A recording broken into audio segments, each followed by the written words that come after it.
Ella era solo una repartidora empapada por la lluvia, pero cuando el millonario perdió su traductor y su fortuna, ella abrió la boca y lo dejó sin palabras al hablar 6 idiomas perfectamente. Hola, mi gente querida. Antes de esta increíble historia, cuéntame en los comentarios desde dónde me ves y cómo va tu día. No olvides darle like y suscribirte. Comenzamos ya. El aguacero caía con una violencia implacable sobre el asfalto de Madrid, convirtiendo el Paseo de la Castellana en un río de luces distorsionadas y cláxenes furiosos que taladraban los tímpanos. Una sinfonía urbana de estrés que parecía burlarse de la miseria ajena.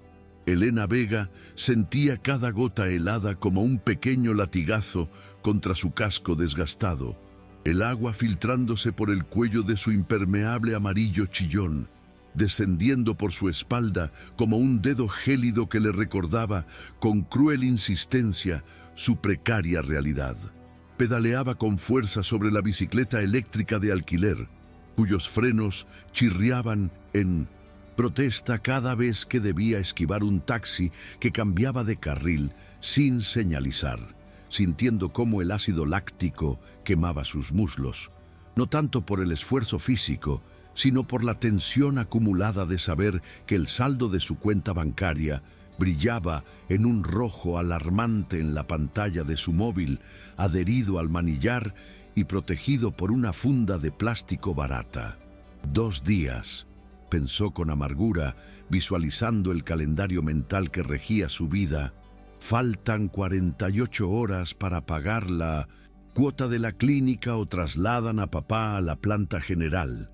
Y esa posibilidad le cerró la garganta más que el frío de noviembre, porque Manuel, su padre, el hombre que le había enseñado a amar las palabras antes de que el mundo se le volviera mudo tras el infarto, no sobreviviría a la negligencia de un sistema saturado. Elena, que meses atrás debatía sobre la semántica en dialectos asiáticos en los pasillos de la universidad, ahora era un fantasma visible solo por el color de su mochila térmica, una fast foodie, más en la colmena, invisible intelectualmente pero dolorosamente obvia en su estatus social, pedaleando hacia el distrito financiero donde el dinero no se mojaba. Mientras Elena luchaba contra los elementos en la intemperie, 30 pisos más arriba, en la cúspide de la Torre Zenit, el clima era diametralmente opuesto, controlado por un sistema de climatización silencioso que mantenía el aire a unos perfectos y asépticos 21 grados, aunque la atmósfera emocional estaba a punto de ebullición. Hugo Valeriano, el director ejecutivo de Valeriano Logistics, caminaba de un lado a otro de su despacho con la mandíbula tan apretada que sentía el latido de su propia frustración en la sien, su reflejo en los ventanales de suelo a techo, mostrándole a un hombre de 33 años, atrapado en un traje de corte italiano impecable, que, en ese momento, se sentía como una camisa de fuerza. ¿Cómo que no aparece? Estamos hablando de la fusión más importante de la década, no de una reserva para cenar, bramó Hugo al teléfono, su voz resonando con esa autoridad acostumbrada a ser obedecida, pero que ahora se fracturaba por el pánico, mientras observaba a su asistente, una mujer eficiente pero ahora pálida, encogerse ligeramente. El traductor oficial, el único puente confiable entre su empresa y el conglomerado de inversores de Shanghái que aguardaba en la sala de conferencias, se había esfumado, dejando un mensaje críptico y una sospecha de soborno que apestaba a sabotaje industrial, probablemente orquestado por la competencia que llevaba meses intentando hundir el precio de sus acciones. Hugo colgó el teléfono con un golpe seco sobre la mesa de caoba, sintiendo el peso del legado familiar sobre sus hombros. Si esta reunión fracasaba, si no lograban cerrar el acuerdo con el señor Zhang, la empresa que su abuelo fundó sería desmembrada y vendida por partes a fondos buitre antes de que terminara el trimestre. Abajo, en el vestíbulo de mármol, blanco y techos de doble altura que intimidaban a cualquiera que no llevara una tarjeta platino en la cartera, Elena entró como una exhalación húmeda, sus zapatillas de deporte dejando un rastro de huellas mojadas que horrorizaron al instante al personal de seguridad. El guardia, un hombre corpulento con cara de pocos amigos, que parecía disfrutar ejerciendo su minúscula parcela de poder, se interpuso en su camino, alzando una mano enguantada, mirándola con el desdén reservado para las plagas o la suciedad. Tú, la entrada de servicio está en el muelle de carga. No puedes estar aquí goteando sobre el suelo pulido. ¡Fuera!, ladró el hombre, señalando la puerta giratoria con un gesto despectivo. Pero Elena, impulsada por la adrenalina y la urgencia de la propina que necesitaba desesperadamente para completar el pago de los medicamentos, se quitó el casco, revelando un cabello castaño revuelto y unos ojos que destilaban una inteligencia feroz que el guardia no supo interpretar.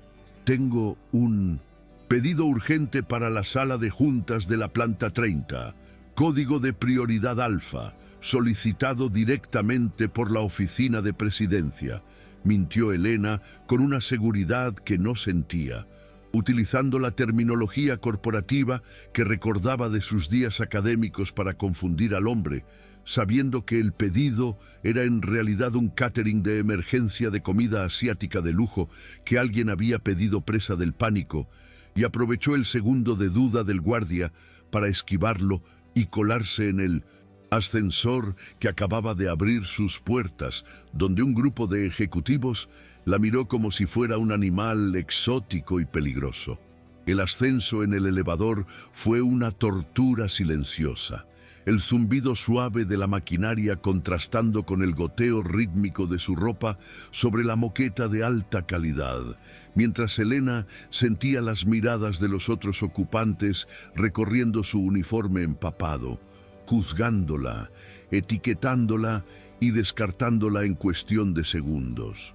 Se miró en el espejo del fondo, viendo a una mujer cansada, con ojeras marcadas bajo los ojos color miel, lejos de la brillante doctoranda que había sido, pero se enderezó, levantando la barbilla con un orgullo que era lo único que le quedaba, aferrando la mochila térmica roja contra su pecho como si fuera un escudo.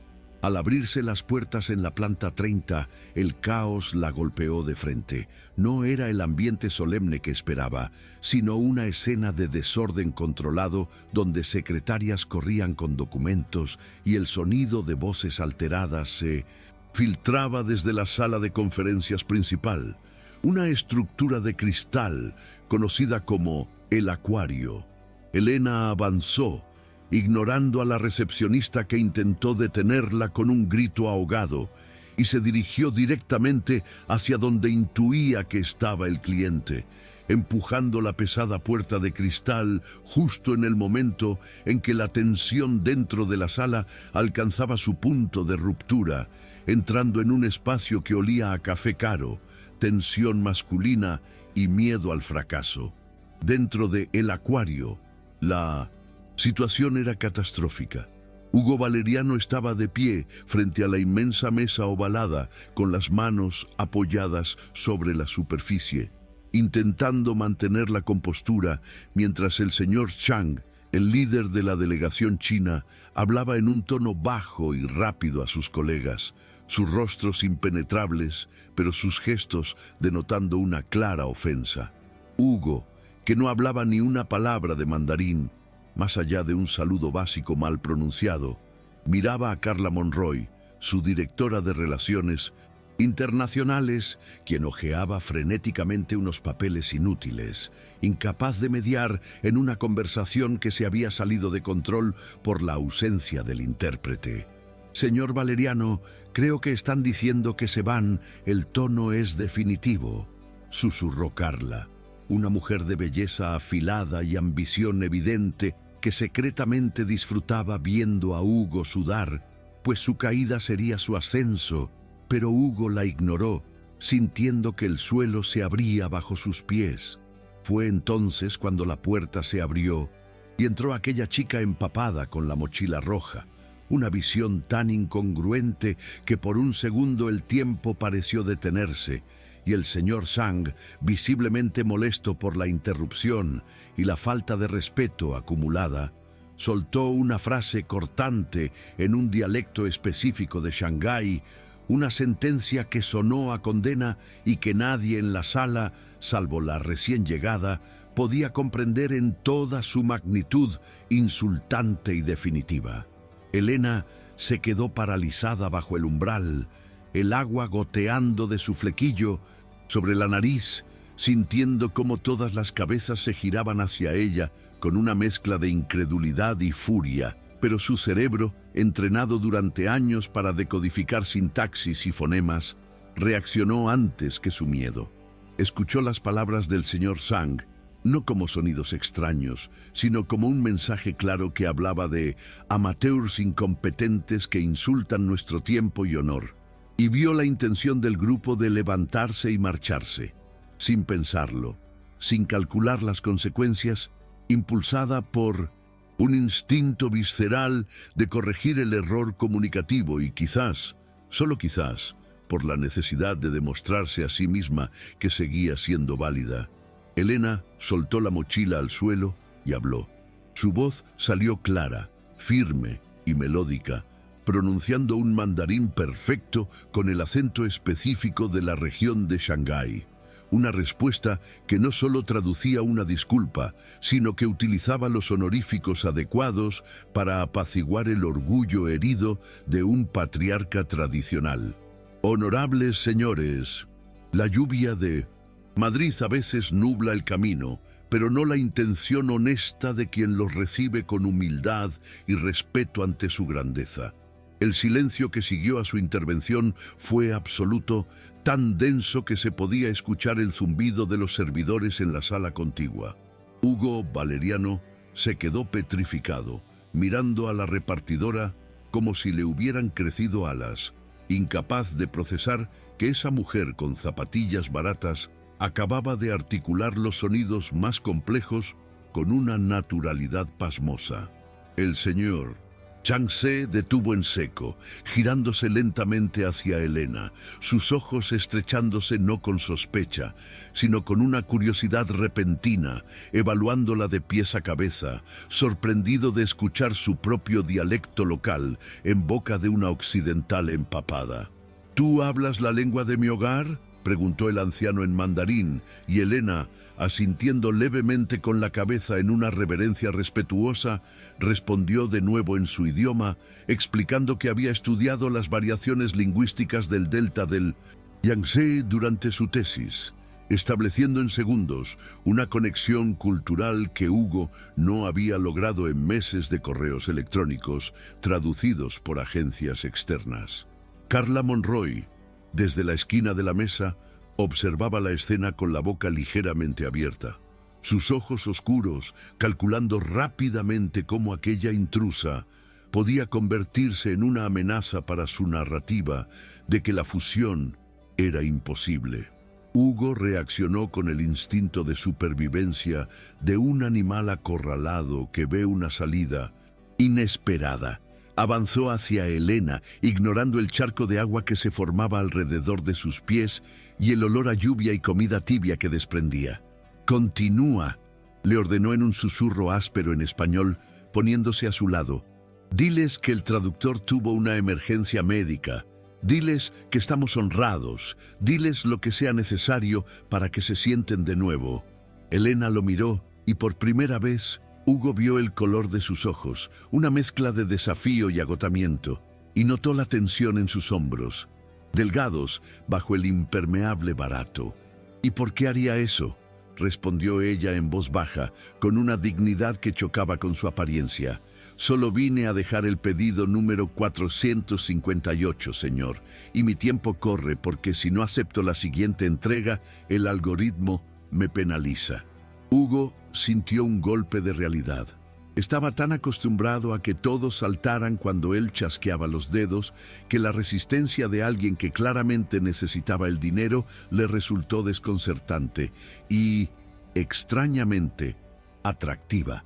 Te pagaré, dijo Hugo rápidamente, bloqueando su camino cuando ella hizo el amago de agacharse para recoger la mochila, consciente de que los inversores chinos los observaban esperando el siguiente movimiento de esta extraña obra de teatro. Lo que ganes en un mes pedaleando bajo la lluvia, te lo doy por esta reunión.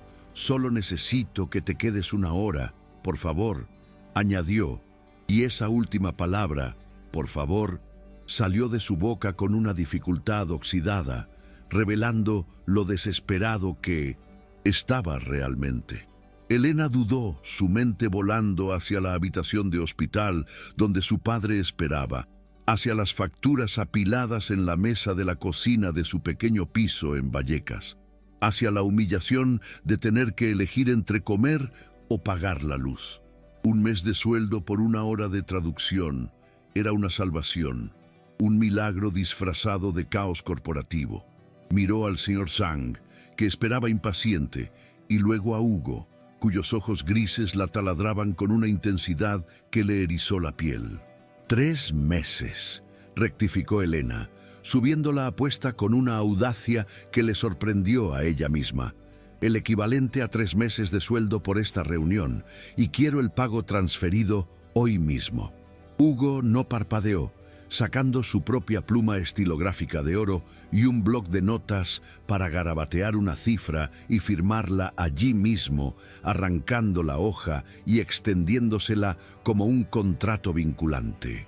Trato hecho, sentenció él, y al ver que ella tomaba el papel con manos temblorosas pero firmes, se giró hacia la mesa, recuperando su postura de poder, y le hizo un gesto para que ocupara la silla vacía a su derecha, el lugar de honor. Elena se quitó el impermeable mojado, revelando una camiseta de algodón desgastada y unos vaqueros sencillos, y se sentó entre los trajes de 3.000 euros, sintiéndose como una impostora en un baile de máscaras. Pero cuando la voz del señor Zhang volvió a llenar la sala, ella cerró los ojos un segundo, respiró hondo y dejó que las palabras fluyeran, convirtiéndose en el canal, la voz, el puente que uniría 2 mundos en colisión. La reunión se reanudó, pero la dinámica había cambiado radicalmente. Hugo ya no era el único protagonista. Ahora dependía completamente de la mujer que tenía al lado, cuya voz suave desgranaba términos financieros complejos como si fueran poesía, y él se descubrió observando el movimiento de sus labios y la seguridad de sus manos al tomar notas, fascinado y aterrorizado a partes iguales. Al finalizar la sesión, 2 horas más tarde, el ambiente en el acuario era de una euforia contenida. Los apretones de manos se sucedieron y el señor Zhang, antes hostil, se despidió con una reverencia dirigida específicamente a Elena, elogiando su pureza de lenguaje y espíritu. Cuando la puerta se cerró tras la delegación, el silencio volvió a caer sobre la sala, pero esta vez estaba cargado de una electricidad diferente. Hugo se aflojó la corbata, exhalando un aire que había estado conteniendo durante semanas, y se giró hacia Elena, que estaba guardando sus cosas con movimientos rápidos, ansiosa por huir antes de que el hechizo se rompiera. «Espera», dijo él, su voz resonando en la sala vacía, y Carla Monroy, que había estado observando desde la sombra con los brazos cruzados, resopló con disgusto y salió de la sala dando un portazo, incapaz de soportar la victoria ajena. Hugo se acercó a Elena, manteniendo una distancia prudencial, pero invadiendo su espacio personal con su presencia imponente. «No puedes irte», declaró. «No, como una orden, sino como una constatación de hechos. La comitiva se queda una semana en Madrid para la due diligence y la firma final. Zhang solo confía en ti. Ha dejado claro que si tú no estás en las siguientes reuniones, no hay trato». Elena soltó una risa seca, sin humor, colgándose la mochila térmica al hombro. «Señor Valeriano, tengo una vida, tengo responsabilidades y un trabajo que, aunque a usted le parezca miserable, es lo que paga mis cuentas de forma inmediata. replicó, dirigiéndose a la salida. Esto ha sido una excepción, no soy parte de su mundo. Hugo se interpuso entre ella y la puerta, y por un momento sus miradas chocaron, la disparidad de sus alturas y de sus realidades creando una tensión palpable. «Te ofrezco un contrato de 7 días», disparó él, sabiendo que estaba jugando su última carta. 50.000 euros si te quedas, hasta que se seque la tinta en el contrato de fusión. Eso cubriría lo que sea que necesites y mucho más. Elena se detuvo, en seco, la cifra resonando en su cabeza como un campanazo. 50.000 euros. Pagaban la cirugía de válvula mitral de Manuel, pagaban la recuperación, pagaban las deudas y le devolvían la libertad. Se giró lentamente, mirando a ese hombre que creía que todo se solucionaba con cheques, pero viendo también en sus ojos un miedo genuino a perderlo todo, un miedo que ella conocía demasiado bien.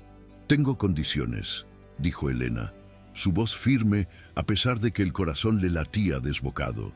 «Primero, el dinero se deposita en una cuenta de fideicomiso médico hoy mismo. Segundo, nadie puede saber quién soy realmente ni dónde vivo. Quiero anonimato total fuera de esta sala. Y tercero», vaciló un momento, mirando el traje perfecto de Hugo, y luego bajando la vista a sus propias zapatillas sucias. «No acepto caridad. Voy a trabajar cada céntimo de ese dinero, así que ahórrese la condescendencia». Hugo asintió, una media sonrisa de respeto curvando sus labios por primera vez en meses. «Acepto tus condiciones, Elena», dijo, pronunciando su nombre como si lo estuviera probando en su lengua. «Pero tengo una regla inquebrantable: confidencialidad absoluta y distancia profesional. Lo que pase en esta semana decide el futuro de miles de empleados. No hay margen para errores personales ni distracciones». Elena asintió, sellando un pacto con el diablo vestido de Armani, sin saber que al aceptar aquel contrato estaba poniendo en juego mucho más que su tiempo. Estaba entrando en la boca del lobo, y la tormenta que había dejado fuera del edificio no era nada comparada con la que se estaba gestando dentro. Los siguientes minutos fueron un torbellino de actividad burocrática. Hugo llamó a su abogado personal para redactar un contrato de confidencialidad express, mientras Elena llamaba al hospital para avisar que llegaría tarde a la visita, mintiendo a su padre sobre un turno extra muy bien pagado. Mientras firmaba los documentos digitales en una tablet que valía más que todos los muebles de su casa, Elena observó a Hugo dar órdenes por teléfono, transformándose de nuevo en el CEO implacable, y se preguntó en qué locura se había metido. «¿Mañana a las 8?» preguntó ella ya en la puerta, sintiéndose extraña sin el peso inmediato de la deuda ahogándola, pero con un nuevo peso sobre los hombros. «A las 8», confirmó Hugo, mirándola fijamente. «Y Elena, gracias». Ella no respondió, simplemente asintió y salió al pasillo, cruzándose con la mirada venenosa de Carla Monroy, que fingía hablar por el móvil cerca de los ascensores. Al bajar al vestíbulo, la lluvia había amainado ligeramente, pero el mundo parecía diferente. Madrid seguía siendo gris y hostil, pero ella ya no era solo una ciclista invisible. Se subió a su bicicleta, el contrato virtual quemándole en el bolsillo, y pedaleó hacia Vallecas, sabiendo que la verdadera prueba apenas comenzaba y que por primera vez en mucho tiempo tenía algo que perder más allá del dinero. El trayecto de vuelta a casa fue una nebulosa de pensamientos contradictorios, el alivio mezclándose con el terror de no estar a la altura, de ser descubierta como un fraude, de que el mundo de Hugo Valeriano la masticara y la escupiera como había hecho la academia años atrás. Al llegar a su pequeño apartamento, un bajo interior con humedad en las paredes que olía a lejía y medicinas, Elena se duchó con agua hirviendo intentando quitarse el frío y la sensación de las miradas juzgadoras de la torre. Se sentó en el borde de la cama de su padre, que dormía con la respiración sibilante, y le acarició la mano callosa, prometiéndole en silencio que lo salvaría, cueste lo que cueste. Mientras tanto, en su ático con vistas a toda la ciudad iluminada, Hugo servía una copa de whisky y miraba la lluvia golpear el cristal, incapaz de sacarse de la cabeza la imagen de la chica del impermeable amarillo, traduciendo conceptos de macroeconomía con la facilidad de quien respira, sintiendo una inquietud en el pecho que no tenía nada que ver con los negocios y todo que ver con el misterio de unos ojos color miel que lo habían desafiado. El juego había comenzado y las fichas estaban sobre el tablero, pero ninguno de los dos sabía que las reglas estaban a punto de cambiar. La mañana siguiente amaneció sobre Madrid con un cielo de un azul metálico y engañosamente despejado, como si la tormenta de la noche anterior hubiera sido solo un mal sueño colectivo, aunque los charcos que aún brillaban en las aceras del barrio de Salamanca contaban otra historia. Elena llegó a la Torre Zenit 15 minutos antes de las 8, pero esta vez no había bicicleta eléctrica ni impermeable amarillo. Había tomado el metro y caminado los últimos metros con una determinación férrea, apretando la correa de su bolso desgastado como si fuera un salvavidas. Al entrar en el vestíbulo, el mismo guardia de seguridad que la había despreciado horas antes se enderezó con un movimiento casi cómico, verificando su nombre en una lista, prioritaria con una deferencia exagerada que a Elena le resultó más humillante que el desprecio, porque confirmaba que en ese mundo de cristal y acero, el respeto no era un derecho inherente al ser humano, sino un privilegio que se activaba con una autorización firmada por el jefe adecuado. El señor Valeriano la espera en la suite ejecutiva, señorita Vega, ascensor A, directo al ático, indicó el hombre, y Elena asintió sin sonreír, entrando en la cabina privada que la disparó hacia el cielo a una velocidad vertiginosa, sintiendo cómo se le tapaban los oídos y cómo su estómago daba un vuelco, no por la gravedad, sino por la certeza de que estaba a punto de interpretar el papel más difícil de su vida sin red de seguridad. Al abrirse las puertas del ascensor directamente en el despacho privado de Hugo, Elena se encontró con una escena que parecía sacada de una revista de moda masculina de vanguardia. Hugo estaba de pie frente a una pared de monitores que mostraban los índices bursátiles de Asia, inmaculado en un traje gris marengo, hablando por un auricular inalámbrico con una fluidez agresiva. Al verla, cortó la llamada con un gesto seco y se acercó, pero no estaba solo. A su lado, una mujer menuda con gafas de pasta gruesa y una cinta métrica colgando del cuello examinaba un perchero rodante lleno de ropa. «Puntualidad, bien. Eso ya te pone por delante del 90% de mi plantilla», dijo Hugo a modo de saludo, sus ojos recorriendo la vestimenta de Elena. Unos pantalones negros sencillos y una camisa blanca que había planchado 2 veces esa mañana, con una evaluación clínica que carecía de malicia, pero sobraba de pragmatismo. «Elena, esta es Inés, mi estilista personal de emergencia. Tenemos una agenda apretada. Almuerzo en el club financiero, revisión de contratos a las 4 y cena de gala con la delegación en el Teatro Real esta noche. Tu ropa es funcional para la academia, pero invisible para la diplomacia corporativa de alto nivel. Y necesito que te vean, que te respeten antes de que abras la boca». Elena sintió un chispazo de indignación subirle por el cuello, el viejo orgullo herido de quien ha tenido que vender sus libros para comer rebelándose contra la superficialidad del momento. «Mi cerebro funciona igual con algodón que con seda, señor Valeriano», replicó, cruzándose de brazos. «Y en el contrato dice servicios de traducción y mediación cultural, no muñeca de escaparate». Hugo sonrió, una sonrisa ladeada y fugaz que suavizó Las líneas duras de su rostro y que por un segundo hizo que Elena olvidara su enfado. «No es vanidad, Elena, es armadura», contestó él, acercándose un paso más, invadiendo su espacio con ese aroma a sándalo y café caro que parecía ser su firma olfativa. «En este tanque de tiburones, la percepción es realidad. Si te ven débil, te comerán, y si te comen a ti, me comen a mí. Así que, por favor, deja que Inés haga su trabajo y considera el vestuario como parte del uniforme de batalla, no como un regalo». Elena sostuvo su mirada unos segundos, reconociendo la lógica estratégica detrás de sus palabras, y finalmente asintió, dejándose llevar por la estilista hacia un vestidor anexo, entendiendo que para ganar la guerra de su padre, primero tenía que vestirse como un soldado de élite. Una hora después, Elena emergió transformada, no en otra persona, sino en una versión pulida y letal de sí misma.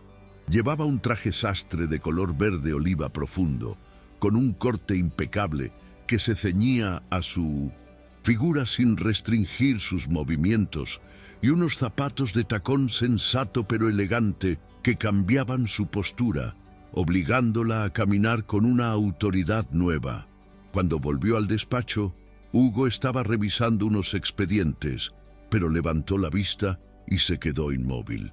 El bolígrafo detenido a milímetros del papel, atrapado por una imagen que no esperaba. No era solo la ropa, era la forma en que ella la llevaba, con la barbilla alta y una serenidad en la mirada que denotaba que había aceptado el desafío. «Mejor», murmuró Hugo, carraspeando para aclarar una repentina ronquera en su voz. «Mucho mejor. Ahora vamos. El coche nos espera abajo y el señor Shang odia esperar más que perder dinero». Durante el trayecto en la limusina negra con cristales tintados, el silencio entre ambos fue denso, cargado de una electricidad estática que nacía del roce accidental de sus rodillas en las curvas y del sonido de sus respiraciones acompasadas en el espacio cerrado, mientras Madrid desfilaba fuera como una película muda. El almuerzo en el exclusivo Club Financiero Génova fue la primera prueba de fuego real. La mesa estaba situada en una terraza con vistas panorámicas a la Plaza de Colón y la Biblioteca Nacional, un escenario diseñado para intimidar, pero Elena se movió en él con una gracia sorprendente. Mientras Hugo intentaba torpemente utilizar los palillos para un plato ceremonial que el señor Shang había insistido en pedir, Elena intervino con suavidad, no para corregirlo, sino para enseñarle. «No los aprietes tanto, Hugo», susurró ella, usando su nombre de pila por primera vez sin darse cuenta, inclinándose hacia él para ajustar la posición de sus dedos, su mano rozando la de él y enviando una corriente cálida que ambos fingieron ignorar. «Es como sostener un pájaro. Si aprietas mucho lo matas. Si lo dejas muy suelto se vuela. Es un equilibrio de intenciones, igual que esta negociación».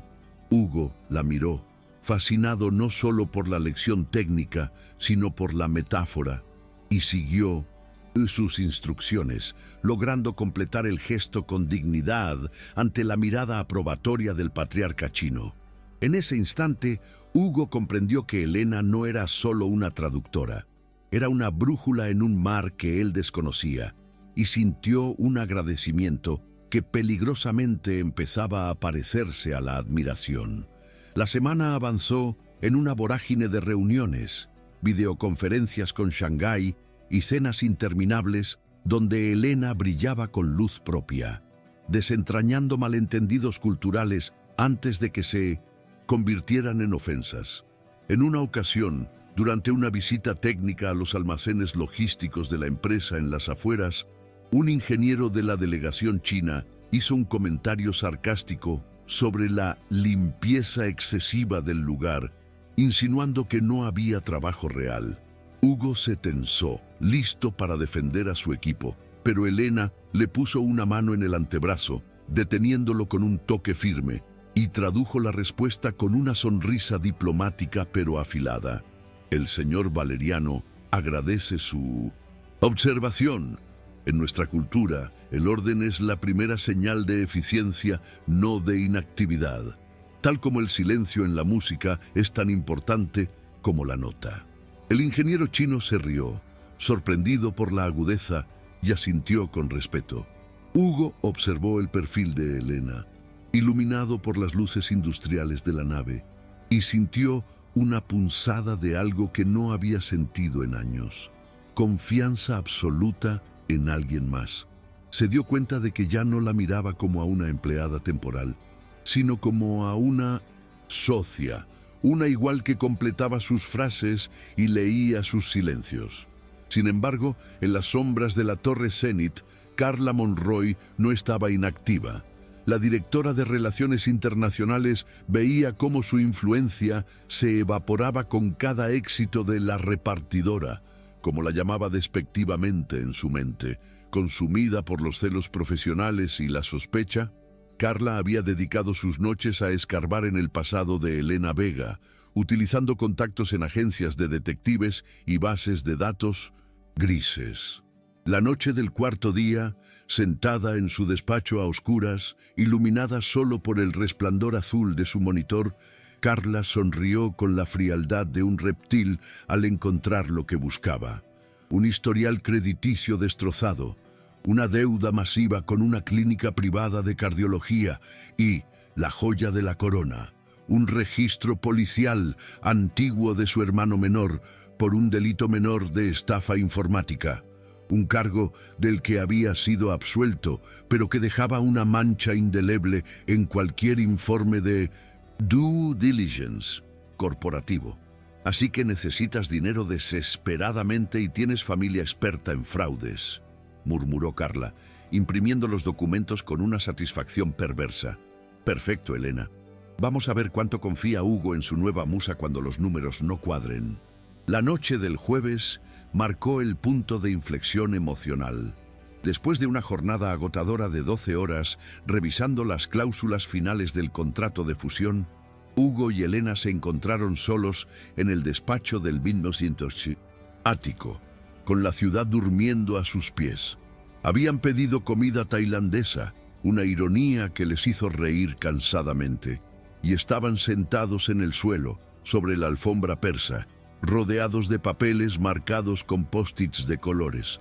La barrera profesional que habían mantenido con tanto esfuerzo se había desgastado por el cansancio y la intimidad forzada de compartir una trinchera. Hugo, sin la chaqueta del traje y con la camisa arremangada, parecía más joven, más humano. Nunca te he preguntado ¿por qué dejaste la universidad?, dijo él de repente, rompiendo un silencio cómodo mientras jugaba con una tapa de plástico. Leí tu expediente académico el primer día. Eras brillante. Tenías una beca para el doctorado. ¿Qué pasó? Elena se tensó, dejando los palillos sobre la mesa baja, debatiéndose entre la mentira protectora y la verdad liberadora.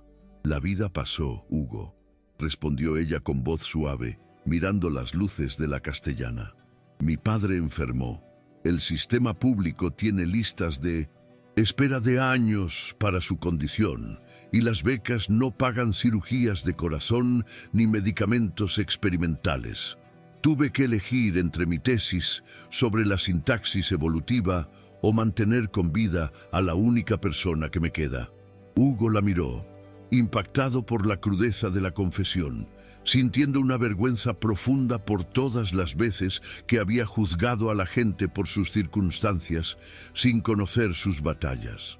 Lo siento, dijo, y la sinceridad en su voz hizo que Elena girara la cabeza hacia él. Sus miradas se encontraron, y esta vez no hubo retirada estratégica.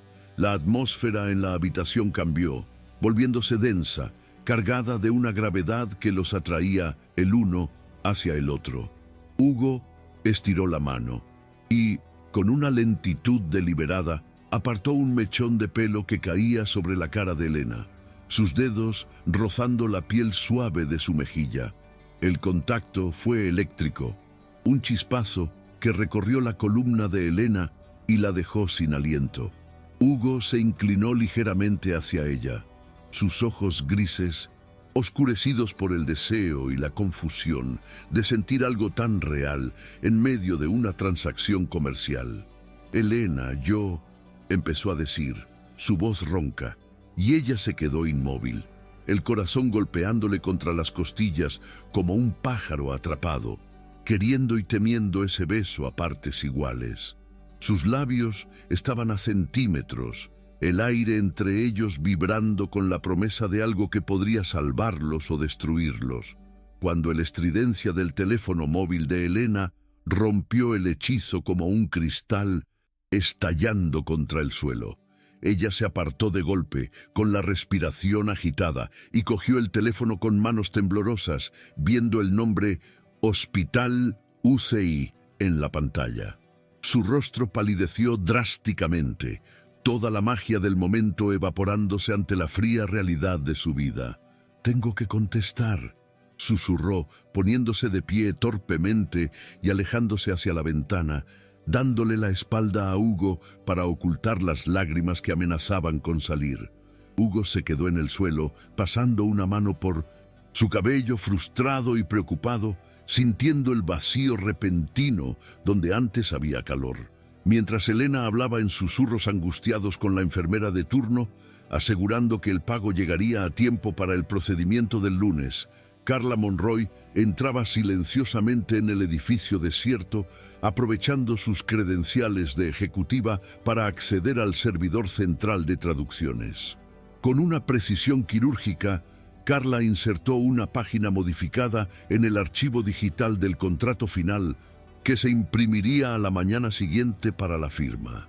En esa página, una cláusula sobre la propiedad intelectual de las patentes tecnológicas había sido alterada sutilmente en la versión china.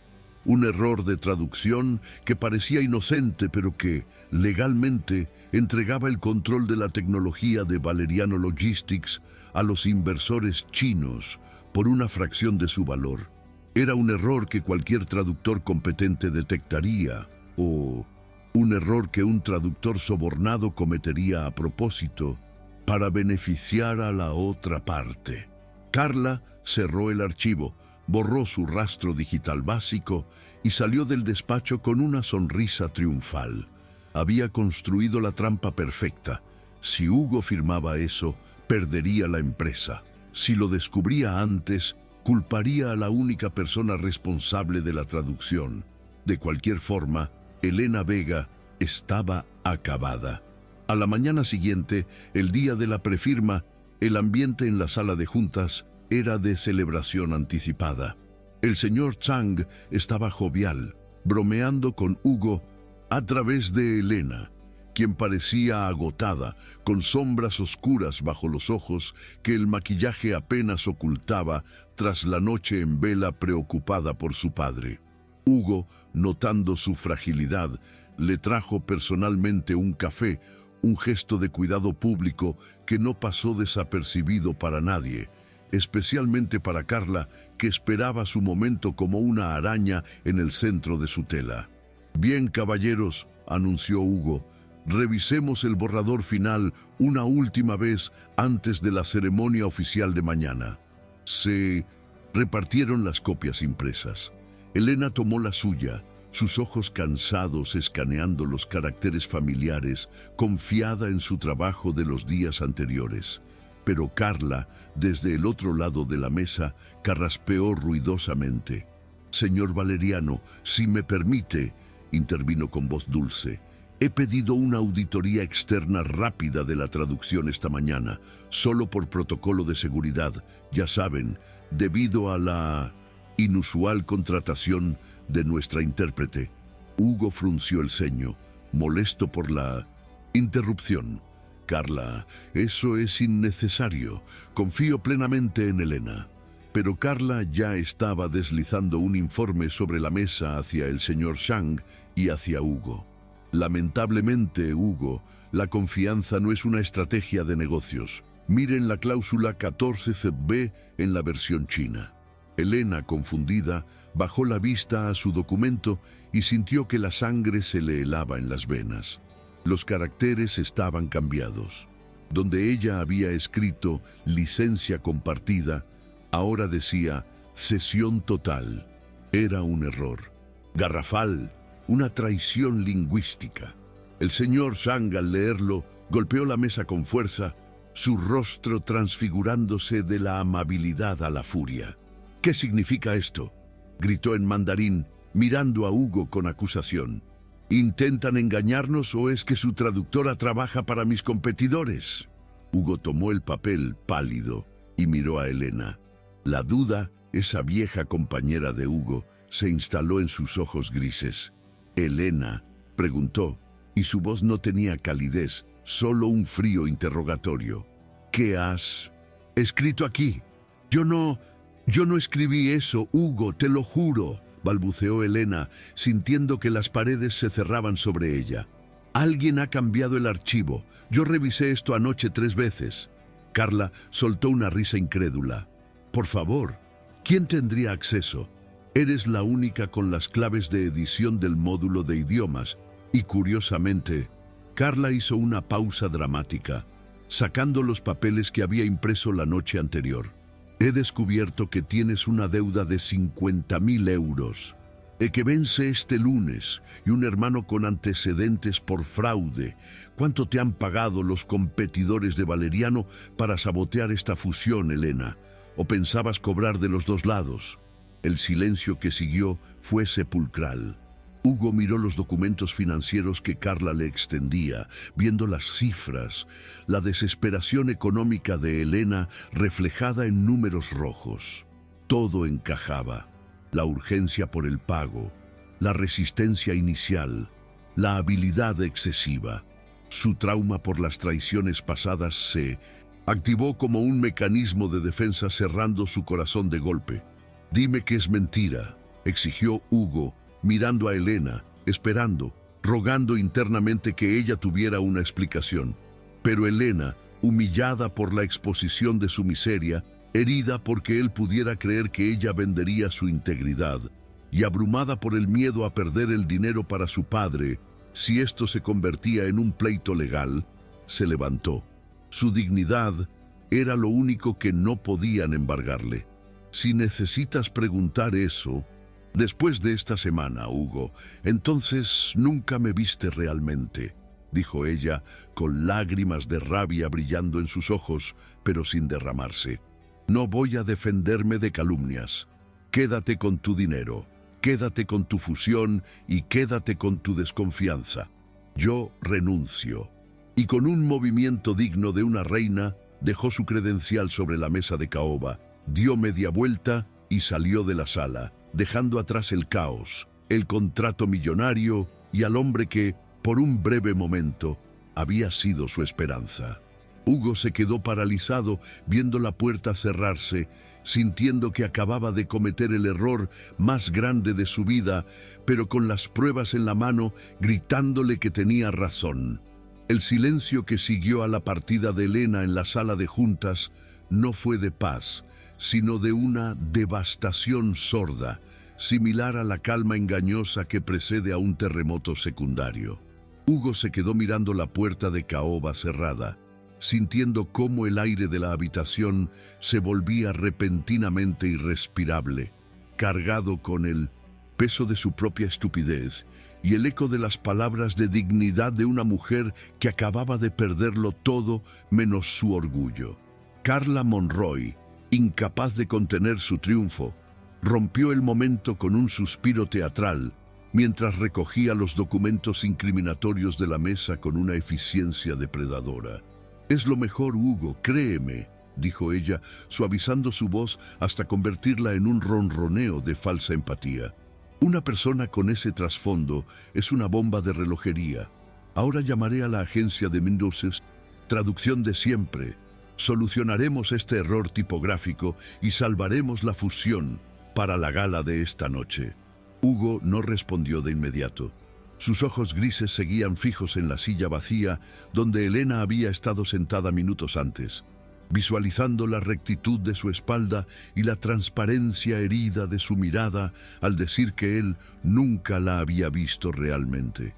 Una duda corrosiva, más dolorosa que la certeza del fraude, empezó a quemarle el estómago. La mujer que había cuidado la etiqueta en la mesa con la delicadeza de quien sostiene un pájaro, la que había traducido poesía financiera y defendido su honor ante los ingenieros chinos, no encajaba con el perfil de una saboteadora vulgar movida por la codicia, y esa disonancia cognitiva le gritaba que había cometido un error irreparable. Mientras tanto, Elena caminaba por el paseo de la Castellana como una sonámbula, ignorando las miradas de los transeúntes que se giraban al ver a una mujer vestida con un traje de alta costura, pero con el rostro descompuesto por la angustia. No lloraba. El lujo de las lágrimas se había agotado hacía kilómetros. Su mente era una calculadora fría que restaba opciones a una velocidad vertiginosa. Sin los 50.000 euros, la cirugía de su padre el lunes era imposible. Sin la cirugía, el pronóstico era de semanas, quizás días.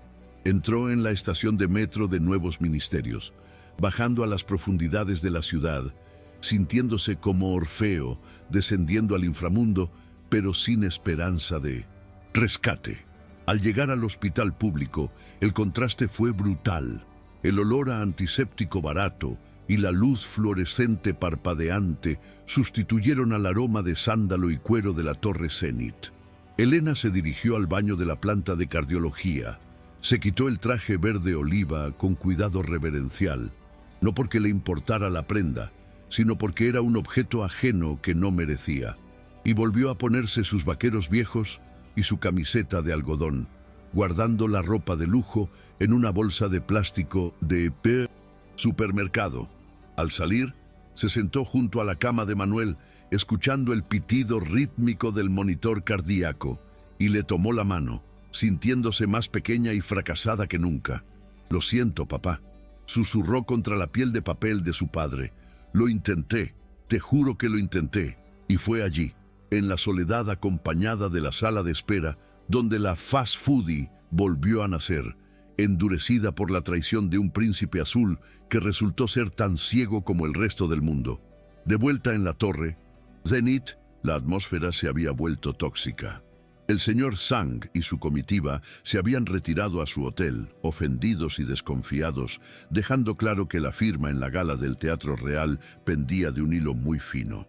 Hugo se encerró en su despacho del ático, rechazando las llamadas de Carla, y se sentó frente a su ordenador, abriendo el archivo corrupto de la traducción. Sus dedos volaron sobre el teclado, no buscando errores lingüísticos, sino huellas digitales electrónicas. Accedió al registro de seguridad del servidor, cruzando los horarios de acceso con las grabaciones de las cámaras de vigilancia del pasillo, impulsado por una intuición febril que necesitaba desesperadamente probar que Elena era inocente para poder perdonarse a sí mismo. Y allí estaba, a las 23:14 de la noche anterior, mientras él y Elena compartían aquel momento de casi intimidad interrumpido por la llamada del hospital, el sistema registraba una entrada física en la terminal de traducción. Hugo rebobinó el vídeo de Seguridad con el corazón en la garganta. En la pantalla granulada vio claramente cómo Elena salía apresurada del despacho para contestar el teléfono, alejándose hacia el ventanal del fondo. Segundos después, la puerta principal se abría silenciosamente y una figura entraba deslizándose hacia el ordenador de Elena. No era un fantasma, ni un hacker remoto. Era Carla Monroy, iluminada por el resplandor de la pantalla mientras insertaba un pendrive y tecleaba con rapidez. La furia que invadió a Pichientosa. Hugo fue tan intensa que por un momento vio rojo. No era solo ira corporativa por el sabotaje, era una ira personal, visceral, por haber permitido que envenenaran su juicio contra la única mujer que le había hecho sentir vivo en años. Se levantó de golpe, tirando la silla al suelo, y salió al pasillo gritando el nombre de su jefa de seguridad. 10 minutos después, Carla Monroy entraba en el despacho con una sonrisa de suficiencia, esperando una felicitación por haber salvado la empresa. Pero se encontró con 2 guardias de seguridad y un Hugo que la miraba con la frialdad de un verdugo. «Estás despedida, Carla», dijo él con voz sepulcral, girando el monitor para que ella viera su propio crimen en alta definición. «Te enfrentarás a cargos por espionaje industrial, falsificación de documentos y daños intencionados. Mis abogados se asegurarán de que no vuelvas a trabajar ni en un kiosco». Carla palideció, balbuceando excusas incoherentes mientras era escoltada fuera del edificio, pero Hugo ya no la escuchaba. Miró su reloj. Faltaban 4 horas para la gala en el Teatro Real. El señor Shang había sido claro. Sin la intérprete de confianza, no había trato. Pero más allá del negocio, Hugo sabía que si no encontraba a Elena y le pedía perdón de rodillas si hacía falta, perdería algo mucho más valioso que su empresa. Hugo corrió al ascensor, marcando el número del detective privado que Carla había usado, exigiendo el informe completo que ella le había mostrado horas antes. «¿Dónde vive? ¿Dónde está su padre ingresado?», ladró al teléfono mientras su chofer ponía el coche en marcha. «Hospital Universitario Gregorio Marañón, planta 4, cardiología», respondió la voz al otro lado.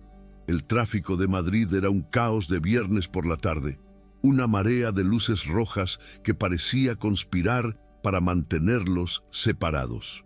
«¡Olvida el coche!», gritó Hugo al chofer cuando se quedaron atascados en Recoletos. Se bajó del vehículo en marcha, ignorando el protocolo, la seguridad y su propia imagen, y echó a correr.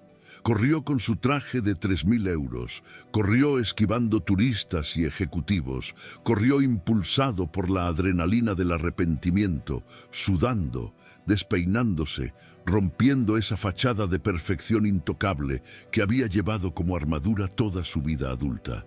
Llegó al hospital sin aliento, irrumpiendo en la sala de espera como un huracán, asustando a una enfermera que intentó detenerlo.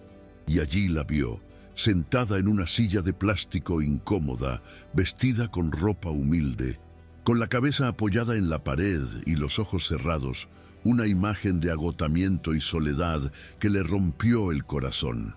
«Elena», jadeó él, deteniéndose a unos metros, temiendo acercarse y que ella se desvaneciera. Ella abrió los ojos lentamente, y al verlo allí, sudoroso, despeinado y jadeando, no hubo alegría en su mirada, solo una cautela defensiva. «¿Vienes a acusarme de algo más, Hugo? Porque no tengo nada más que puedas quitarme», dijo ella con voz cansada, poniéndose de pie para interponerse entre él y la puerta de la habitación de su padre, protegiendo su último refugio. Hugo negó con la cabeza, dando un paso adelante con las manos levantadas en señal de rendición. «Vengo a pedirte perdón, Elena. Sé lo de Carla. Lo vi en las cámaras. Sé que ella modificó el archivo. Fui un imbécil, un ciego arrogante que dejó que sus miedos pasados nublaran lo que tenía delante de los ojos». Se sacó del bolsillo interior de la chaqueta un cheque arrugado, el mismo que había firmado días atrás, pero triplicado en cantidad, y lo dejó sobre la silla. «Esto es tuyo, por el trabajo, por los daños, por todo. No tienes que venir conmigo, no tienes que perdonarme. El dinero es tuyo incondicionalmente para tu padre. Pero te necesito, no la empresa, yo te necesito».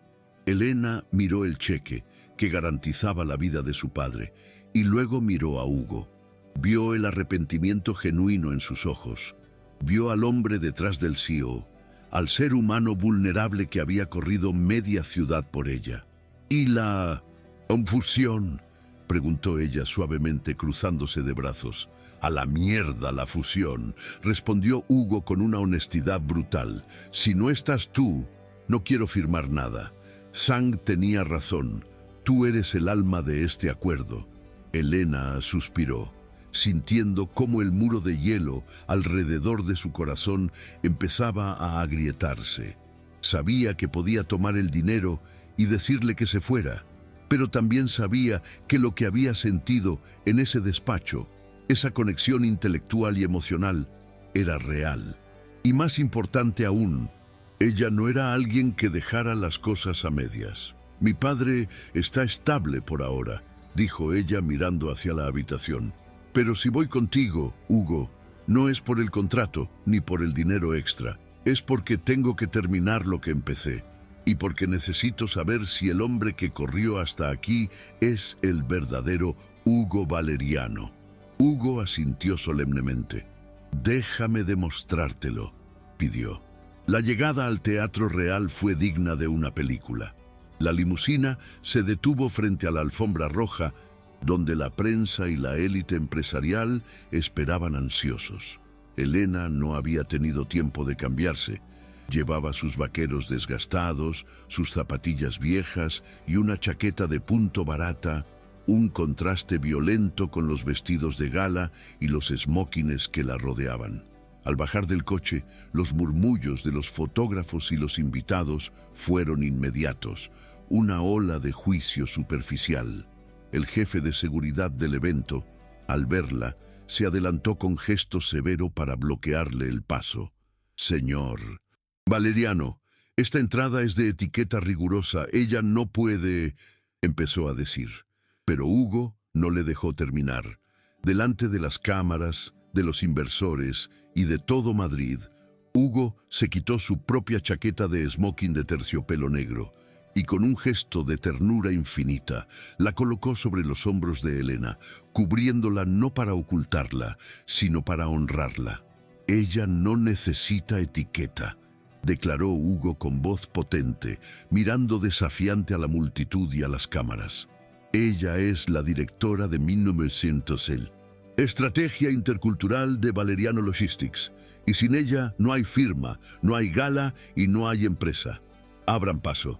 El silencio fue absoluto, seguido por el sonido frenético de los flashes.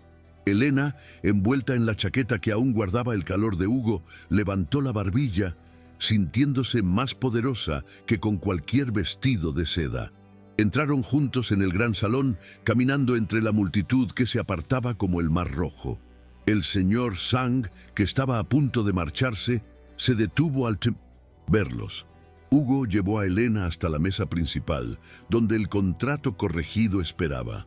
«Elena», dijo Hugo, ofreciéndole su propia pluma estilográfica. «Haz los honores, por favor». Elena tomó la pluma, revisó el documento con ojo clínico, verificando que la cláusula de Carla había sido eliminada y restaurada a su versión original justa, y luego miró al señor Sang. En un mandarín fluido y solemne, tradujo: «La confianza se rompe en un segundo y se repara con la verdad. Este contrato ahora refleja no solo un negocio, sino un respeto mutuo restaurado». El señor Sang sonrió, asintió con una profunda reverencia hacia Elena, ignorando a Hugo por un momento, y firmó. La sala estalló en aplausos, pero para Hugo y Elena, el sonido era lejano. Se miraron en medio de la ovación, compartiendo una sonrisa cómplice que prometía un futuro mucho más interesante que cualquier fusión corporativa. Epílogo. 6 meses después. El sol de primavera bañaba el Parque del Retiro con una luz dorada y perezosa. Elena estaba sentada en un banco de madera frente al estanque, comiendo un sándwich casero con los pies descalzos sobre la hierba. Su teléfono vibró con un mensaje de su padre, una foto de él mismo en el jardín de su casa, con buen color y una sonrisa vibrante levantando el pulgar.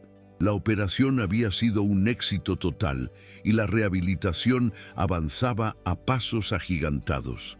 Elena sonrió, guardando el móvil en el bolsillo de su blazer elegante pero moderno. Ya no era una repartidora, pero tampoco se había convertido en una burócrata de Torre de Marfil. Lideraba su propio departamento en Valeriano Logistics, un puente entre culturas que ella había construido a su medida imponiendo horarios humanos y respeto absoluto por el talento venga de donde venga. Una sombra cayó sobre ella y levantó la vista para ver a Hugo, que se había quitado la corbata y traía 2 helados de cucurucho. Se sentó a su lado sin decir nada, pasándole uno de pistacho, su favorito. ¿Reunión dura con los alemanes?, preguntó ella dándole un mordisco al helado. Hugo suspiró, pero con una sonrisa relajada que le llegaba a los ojos. Terrible. Insisten en que la eficiencia excluye la siesta. Necesito que vayas tú y les expliques el concepto de calidad de vida. Elena rió, apoyando la cabeza en el hombro de él, sin importarle quién los viera. Quizás la semana que viene, respondió ella. Ahora estoy ocupada enseñándole al CEO a no tomarse la vida tan en serio. Hugo le pasó el brazo por los hombros, atrayéndola más hacia sí. «Buen trabajo, profesora», murmuró besándola en la sien. A su alrededor, la vida seguía su curso frenético, pero en ese banco, entre un sándwich a medio comer y 2 helados derritiéndose, habían encontrado el equilibrio perfecto entre el éxito que deslumbra y el amor que sostiene. Fin.